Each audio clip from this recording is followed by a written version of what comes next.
हम लोग प्रकाश का अपवर्तन का दूसरा नियम पढ़ रहे थे तो उस समय हम लोगों ने देखा था कि ये साइन आई बटे साइन आर इक्वल टू स्थिरांक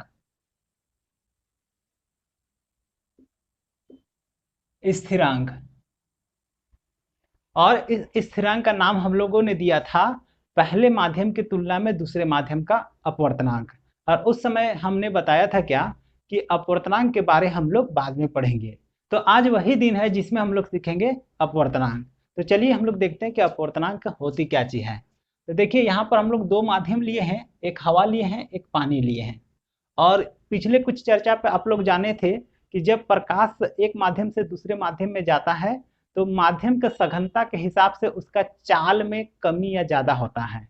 जैसे विरल से सघन में आता है तो उसका चाल घट जाता है, और सघन से विरल में जाता है तो उसका चाल बढ़ जाता है ना। इतना तक हम लोग जान चुके थे। तो अब बात करते हैं हम लोग अपवर्तनांक। तो अपवर्तनांक क्या है? जब प्रकाश एक माध्यम से दूसरे माध्यम में जाता है तो पहले माध्यम में प्रकाश का वेग और दूसरे माध्यम में प्रकाश का वेग का अनुपात को कहा जाता है पहले माध्यम की तुलना में दूसरे माध्यम का अपवर्तनांक। कहने का अर्थ यह है कि अभी हवा और पानी के बात किया गया ना, तो हवा के तुलना में पानी का अपवर्तनांक कहलाएगा इस केस पर, है ना। तो वही चीज को यहाँ पर लिखे हैं। देखिए कि जब प्रकाश किसी एक माध्यम से दूसरे माध्यम में जाता है तो पहले माध्यम में प्रकाश का वेग तथा दूसरे माध्यम में प्रकाश का वेग का अनुपात को पहले माध्यम की तुलना में दूसरे माध्यम का अपवर्तनांक कहा जाता है। इसे देखिए n/1 मतलब reflexive induction of second medium with respect to first, है ना। या तो इसको म्यू 1/2 कहने का मतलब दूसरे माध्यम का अपवर्तनांक पहले माध्यम के तुलना में द्वारा सूचित किया जाता है। वही चीज भी यहाँ पे लिखे हैं, दैट इज अपवर्तनांक n/1 मतलब दूसरे माध्यम का अपवर्तनांक पहले माध्यम की तुलना में इक्वल टू पहले माध्यम में प्रकाश का वेग बटे दूसरे माध्यम में प्रकाश का वेग। तो पहले माध्यम में प्रकाश के वेग को v1 लिए हैं और दूसरे माध्यम में प्रकाश का वेग को v2 लिए हैं। तो इसलिए n/1 इक्वल टू v1/v2। इसको पढ़ेंगे कैसे? तो दूसरे माध्यम का अपवर्तनांक पहले माध्यम के तुलना में इक्वल टू पहले माध्यम में प्रकाश का वेग बटे दूसरे माध्यम में प्रकाश का वेग। तो मेरे अंदाज से आपको समझ में आ गया होगा कि अपवर्तनांक क्या है। अपवर्तनांक पढ़ने से क्या फायदा है उसको हम लोग देख लेंगे इस टॉपिक के बाद में। तो चलिए अभी फिलहाल में देखते हैं हम लोग निरपेक्ष अपवर्तनांक क्या है। तो जैसे देखिए अभी हम लोग जो बात कर रहे हैं वो क्या बात कर रहे हैं कि प्रकाश जब एक माध्यम से दूसरे माध्यम में जाएगा, और फिगर के हिसाब से यहाँ हवा में है प्रकाश और उसके बाद कहाँ जा रहा है, ये पानी में जा रहा है। अब सपोज कीजिए कि इधर निर्वात रहता। निर्वात एक ऐसा जगह होता है जहां पर हवा नहीं होता है। जैसे कि अभी मेरा और कैमरा के बीच में यहाँ खाली जगह दिख रहा है, लेकिन ये खाली जगह नहीं है, इसमें हवा भरा हुआ है। लेकिन सपोज कीजिए कि यहाँ का हवा को भी हटा देंगे तो यही हो जाएगा निर्वात। तो सपोज कर लीजिए कि ये मेरा निर्वात है और ये मेरा पानी है। तो निर्वात में प्रकाश का चाल और किसी भी माध्यम में प्रकाश का चाल का अनुपात जो आएगा उसी को निरपेक्ष अपवर्तनांक कहा जाता है।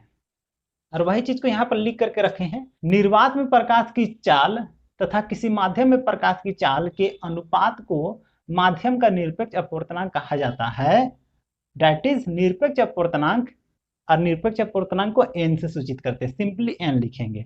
तो n इक्वल टू क्या हो जाएगा, तो निर्वात में प्रकाश की चाल, और निर्वात में प्रकाश की चाल को क्या से सूचित करते हैं, c से। ये हम लोग पहले ही इस चैप्टर का पहले ही वीडियो पर हम लोग देखे थे। तो इसलिए निर्वात में प्रकाश की चाल कहने का अर्थ है c बाई माध्यम में प्रकाश की चाल कहने का मतलब है v।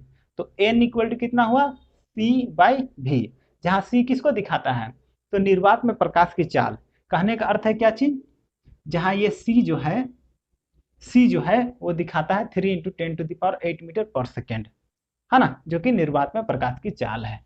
तो आप लोग को ये अपवर्तनांक और निरपेक्ष अपवर्तनांक समझ में आ गया होगा। अब सुनिए, बोलचाल का भाषा में ना ये जो निरपेक्ष अपवर्तनांक है इसी को हम लोग अपवर्तनांक कह देते हैं। जैसे कि यहाँ देखिए, यहाँ पर लिखे हैं क्या कि कुछ द्रव्यात्मक माध्यमों का अपवर्तनांक, जैसे अल्कोहल का अपवर्तनांक है 1.36। तो अल्कोहल का अपवर्तनांक 1.36 है, 1.36 है। इसका मतलब है क्या कि ये निरपेक्ष अपवर्तनांक दिया हुआ है है ना। तो किताब में कहीं पर भी अगर अपवर्तनांक लिखा हुआ है तो आप समझिएगा कि वो निरपेक्ष अपवर्तनांक का बात कर रहा है, क्योंकि सामान्य तौर पर निरपेक्ष अपवर्तनांक को ही हम लोग अपवर्तनांक कह देते हैं। ठीक है, उसी तरह से यहाँ पर कुछ और भी माध्यम है जिसका निरपेक्ष अपवर्तनांक दिया हुआ है। यहाँ पर देखिए बेंजीन, बेंजीन का अपवर्तनांक कितना होता है तो 1.50, और हीरा का अपवर्तनांक कितना होता है तो 2.40। ठीक है, अब चलिए हम लोग बात करते हैं कि अगर आपको अपवर्तनांक का जानकारी रहता है तो इससे आपको क्या बेनिफिट है। तो चलिए समझने की कोशिश करते हैं। तो सबसे पहले तो कुछ एग्जांपल ले लेते हैं। मान लीजिए कि मेरा 2/2 ले लिए, काटे तो मेरा कितना आया 1 आया। अब अगर मान लीजिए कि हम ले लिए 5/2 ले लिए, तो इसको काटेंगे कितना होगा तो 2 दूनी 4, 2 पचे 10।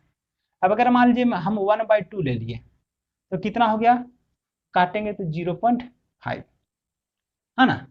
अब देखिए जब आप अपवर्तनांक निकालिएगा तो अपवर्तनांक मतलब क्या हुआ कि पहला माध्यम में प्रकाश का चाल और दूसरा माध्यम में प्रकाश का चाल का अनुपात। ठीक है, अब अगर अपवर्तनांक निकालिएगा और कटने के बाद वैल्यू आ गया 1, तो 1 कब आता है जब ऊपर वाला और नीचे वाला बराबर हो। तो ऊपर वाला मतलब पहले माध्यम में प्रकाश का चाल और दूसरे माध्यम में प्रकाश का चाल।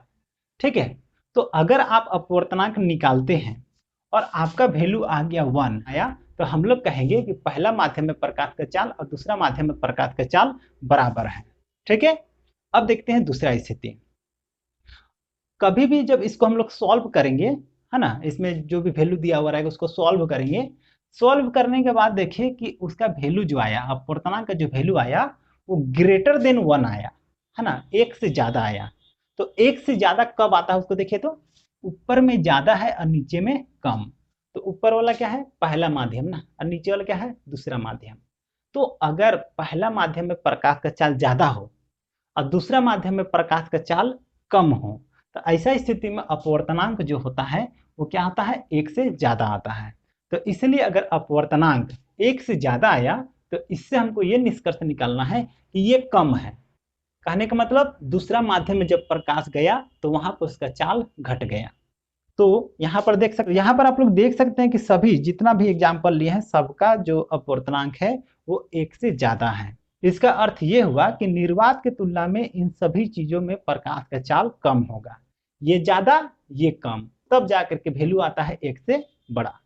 अब उसका उल्टा समझते हैं कि अगर अपवर्तनांक निकाले और अपवर्तनांक निकालने के बाद जब देखे कि उसका वैल्यू आया स्मॉलर देन 1, तो स्मॉलर देन 1 कब होता है, मतलब 1 से छोटा कब होता है, जब ऊपर वाला छोटा और नीचे वाला बड़ा हो जाए तब।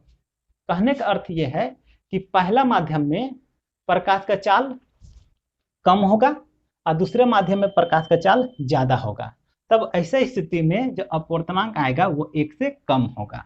तो इसलिए अगर आप कभी भी अपवर्तनांक निकालते हैं और उसका वैल्यू आया 1 से कम, तो आपको समझना यह है कि दूसरा माध्यम में जब प्रकाश गया तो वहां पर जाकर के उसका चाल बढ़ गया। तो मेरे अंदाज से आज आप लोग को समझ में आ गया होगा कि ये अपवर्तनांक क्या होता है, निरपेक्ष अपवर्तनांक क्या होता है, और अपवर्तनांक को सीखने से आपको क्या बेनिफिट होता है।